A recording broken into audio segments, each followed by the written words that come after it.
If the rumors were true, Masaki shouldn't have come.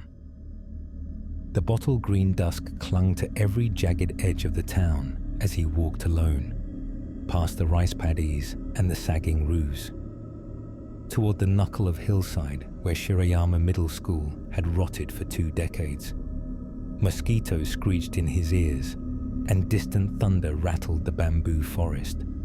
The summer air was too dense, wet with the smell of churned earth and something fouler lurking behind mildew and moss. He kept his hands buried deep in the pocket of his hoodie, trembling in the folds. There was nothing bold about his return, nothing redemptive. A duty, maybe, or a curse. His mother had died last spring, grief splitting his life clean down the middle like a blackened persimmon. But it was Shizuka's death, his little sister, all wrist bones and laughter, 10 years past, that haunted him profoundly. Masaki pictured her fox-bright eyes, the way she had clung to him when their father vanished. The school had been her last known place, the vanished thread in their ruined tapestry. He wanted, no, he needed, to know what really happened. But as the iron gate groaned open under his weight, doubt smothered his resolve. The school slumbered in a cradle of weeds. Red thread twined round the broken handle of the entrance. Old wooden doors, scarred and pustulant with age, squealed when he pushed through. Each step inside churned up the thick tang of waterlogged tatami and burned plastic. His flashlight flickered across smeared classroom windows, catching the rain-streaked banners bleached almost white. Walls sagged, tiles curled from the floor like molted snakeskin, and the ceiling bled soot along its old watermarks. Somewhere in the black gullet of the hallways, Masaki heard the echo of a footfall, soft but uneven, as if someone was dragging themselves, limbs scuttling wrong. He tried to focus on his breath, in, out, 3 steps between each, but the school pulsed with memory. At the threshold of class 2-3, he paused, knuckles brushing the rough wood. This room was infamous in local whispers, the cursed classroom, a place where the air pulsed strangely thick even in the daylight, said to swallow up children with aching hearts. A desk in the far corner was overturned, papers glued to the floor by mold, with a single broken nail lying on top. Masaki's gaze fixed on it. Familiar, somehow. A chill liquid crawled up his spine. He told himself he would only stay long enough to satisfy his conscience, to see if anything, any sign of Shizuka remained. But behind his ribcage, dread gnawed, sharp and hungry, insisting some things should not be unearthed. In the hallway, a door slammed. Distant, too distant for the wind. Masaki wiped sweat from his forehead, the sticky residue leaving a streak. The shadows in the corners felt too thick, like clusters of unseen eyes. A faint hum vibrated under his feet, almost like a child humming a playground tune. He checked his phone. No signal, the screen casting a blue ghost across his palm. He turned the phone's flashlight up, but it only deepened the gloom. He started to leave, footsteps echoing against pitted walls. But at the intersection, his beam hit a smear of red, thread looped in a neat bow round a glass display case. Inside were student photos, eyes scratched out. His breath rattled, and an icy prickle ran down the length of his forearm. Sudden footsteps scurried just beyond vision, dragging, uneven, soft as torn paper. Masaki froze, heart shoving against his throat. A flash of white reflected in the window glass, something spidering across the floor of classroom 2-3, pale and too fast. The sound, hard to place, half gasp, half hiss, like lungs forced to work upside down. Clinging to the wall for support, Masaki told himself, just a dog, a raccoon, some animal. Yet the stench of rotting meat seeped forth, thick and sweet, clogging his nose. He spun in a circle, beam jittering, looking for nothing and finding too much. On a desk, he saw a fragment of hair ribbon, stained dark and knotted around a broken nail. He remembered Shizuka's lucky ribbon, an artifact of another life, now twisted. The air crackled with the vibration of resentful memory, the temperature dropping, goosebumps stippling his skin. Overhead, the lighting buzzed, flickered, and finally failed, plunging all into grey murk. At the far end of the hall, an upside-down face peered around the corner, a girl's, eyes enormous and black, mouth stretched wetly upward, lips stitched like a crescent wound. Masaki's tongue locked in horror. The face scuttled out of sight, limbs dragging in angles no limb should take. A low, crawling sound skittered from the dark, toes scratching tile. Masaki's breath soared in and out. He spun, but whatever was there slithered beyond the sweep of his light, always in the periphery. The hallway behind him seemed to stretch, each door warbling with the beginnings of a hum. He stumbled back, heel catching on something sodden, cloth reeking of iron and rot. He didn't look down. He forced one foot in front of the other. "Shizuka?" His voice evaporated. The school answered only with the sound of scratching. He forced himself toward the exit, desperate now. But as he reached for the door handle, a sharp, stinging cold on his wrist. Something coiled round it. He looked down. Red thread, thick as his thumb, glistening, tied with a perfect bow. In the shattered stillness, the air shifted. A wheeze, a scuttling in the dust, and the crawling thing surged, pulling itself into the light. Masaki's scream stuck hard in his throat. The world fractured, unreality pressed in, twisting every surface. The floor rippled, walls bent inward, and doors bled black water over their thresholds. A choking scent of burnt rubber and roasted blood washed everything raw. He staggered backward. No, the floor moved under him, worming, pulling him deeper. Screams echoed, multiple, layered, until he couldn't tell if they were his or someone else's. The upside-down face peeped from behind a desk, eyes bulging, mouth vomiting a thick black tongue like a misshapen slug. Red threads dangled from its wrists, each attached to a nail hammered into the wood. Masaki dropped the flashlight. The beam spun wildly, catching a dozen crawling forms lurking in the periphery, all faces twisted, eyes pooling like melted wax. They clawed forward, nails raking the floor, leaving trails of dark blood. A humming song hovered above it all, tuneless, sad. A door slammed, ceiling shut. The windows warped, glass sweating red sap. One by one, the crawling shapes crawled out of the gloom, bodies stitched up with red thread, faces inverted. Someone whispered, "Shizuka," and the spirit shuddered, spasming. The main one lunged, shoving Masaki to the ground.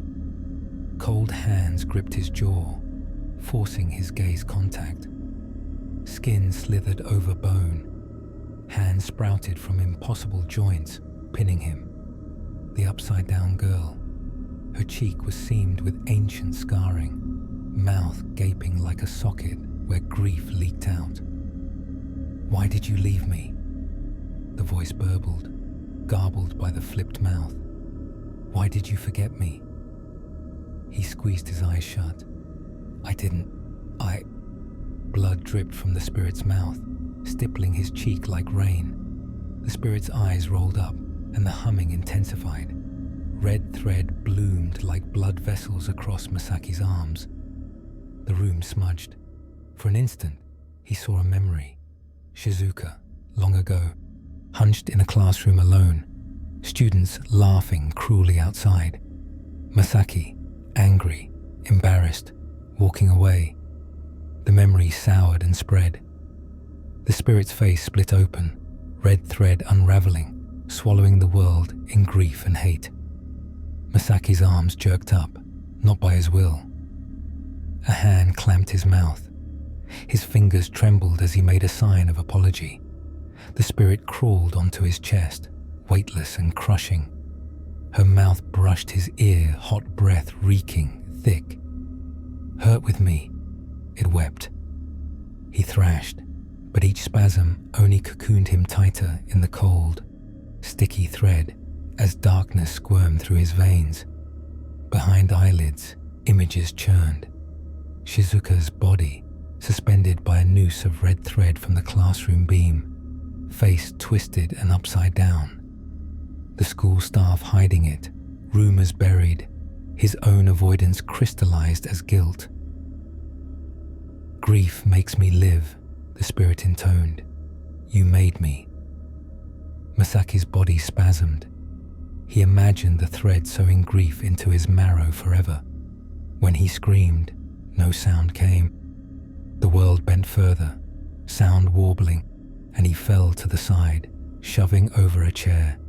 For a heartbeat, he was free. He scrambled to the window, cut his palm on the glass, blood mixing with thick dust. Down the corridor, shapes writhed. Unmistakably human children, all faces inverted, crawling after him. He forced open a rotten door with a splintered crash and tumbled into the staff office. Shadows arched up from every surface. His breath rasped. A single bulb flickered overhead, swinging erratic. In the half-light, a teacher's ledger lay open. Scrawled in crabbed handwriting, names crossed out, one after another. Shizuka's last. Next to it, a cracked family photograph, his own, torn almost through. Red thread pinning the faces together. Across the wall, bloody handprints smeared spelling out, "You left her, you all left." A shape twitched in the corner. An old teacher, years dead, skin translucent, nails gnawed to stubs, crawled toward him, eyes gone, mouth inverted, humming. Each crawl left trails of red thread spinning out from fingers and lips. Masaki, mad with terror, hurled books at it. They dissolved into rotten pulp. The teacher's head twisted, mirroring the girl spirit's black tongue trailing on the floor. "Bonds can never die, Masaki." It sang through shredded vocal cords. "We are all stitched in." He sprinted back to the hall. Crawling figures converged, humming. Red thread from their bodies webbed the hallway, tripping him, catching, tangling. Masked faces leered upside down, teeth lacquered black, weeping dark sap. The corridor turned on itself. He ran left, but the corner led to the same cursed classroom again, desks dancing in the gloom. The spirit awaited him, atop the teacher's dais, its face a mask of shredded sorrow, mouth twisted in impossible rage. Behind it, a blackboard wept tears of ink. He was corralled, each failed flight returning to origin. The humming deepened. Grief, a black river, poured from the walls. He tried to bite through the threads coiling him. There was no escape. Masaki's battered mind spun. "What do you want? What did I do? I didn't know." The spirit slithered forward, shreds of Shizuka's old uniform tangled in its form, dragging all the lost children's faces. "Remember," it spat. "Suffer." His hands shot up to protect his face. Thread burrowed beneath his fingernails, tugging his bones like puppet strings. The spirit pressed close, face only inches from his, eyes wild with depths of injury. "I'm sorry," Masaki choked, tears burning. "I was a coward. I ran. I didn't come.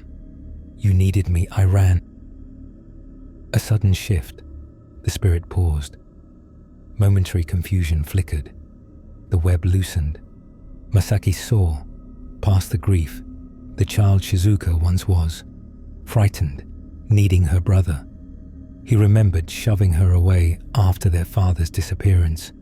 The day, years ago, he told her to just toughen up, and didn't notice when she vanished. Making himself move, he reached out, awkward, slow, and touched the side of the spirit's face, which now flickered between sorrow and malice, upside down and right, grief and hate. "I'm so sorry, Shizuka. Forgive me. Please forgive me." The spirit shrieked, a sound tearing through the seams of all memory. Anger wound in grief. Everything blanched white. He fell.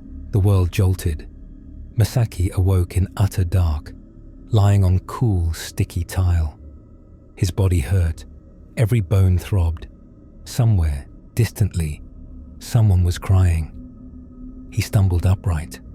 The school was changed, now choked in webs of red thread, faces muttering from shadowed knots, pleading and accusatory. He staggered for the exit, fighting hands clawing through the thread, breaking nails, skin tearing, warm blood leaking down his arms. Finally, he reached the door. It did not budge. He heard her crawling up behind him, rasps, slaps, soft humming. Face pressed to the door, he understood. The only way out was to remember, to mourn, to grieve without running, to stay, to hurt. He slumped. "I'm sorry, Shizuka. I'm here." The humming softened. The thread slackened. She crawled next to him, upside down, face against his cheek, humming the lullaby their mother once sang. A cool peace pervaded, just for a second. Perhaps forgiveness flickered. Then pain, blinding, wrenching, shot through his chest. He pitched forward, mouth filling with the iron tang of blood. The spirit dragged him back, cocooning him in webbing. He understood, in his last clarity, the nature of the curse. Grief left to rot turned malignant, a hunger without end. And Masaki, his sorrow having once abandoned the dead, would feed the vengeful forever. When morning came, the old school was silent. Rain dripped down warped eaves. The rusted gate shuddered in its sockets. Inside, a new red thread traced the threshold of classroom 2-3. A fresh photograph lay pinned to the wall. Masaki's, eyes gouged out, mouth carved into an awful smile, face upside down. By twilight the next week, a local boy, missing his sister, wandered through the gates. He followed a thin, humming lullaby echoing from the ruined hallways. When the crawling spirit greeted him, her mouth stretching, she whispered, "Hurt with me." And so the curse, fed by grief and revenge, deepened, red threads webbing out forever, patient and hungry.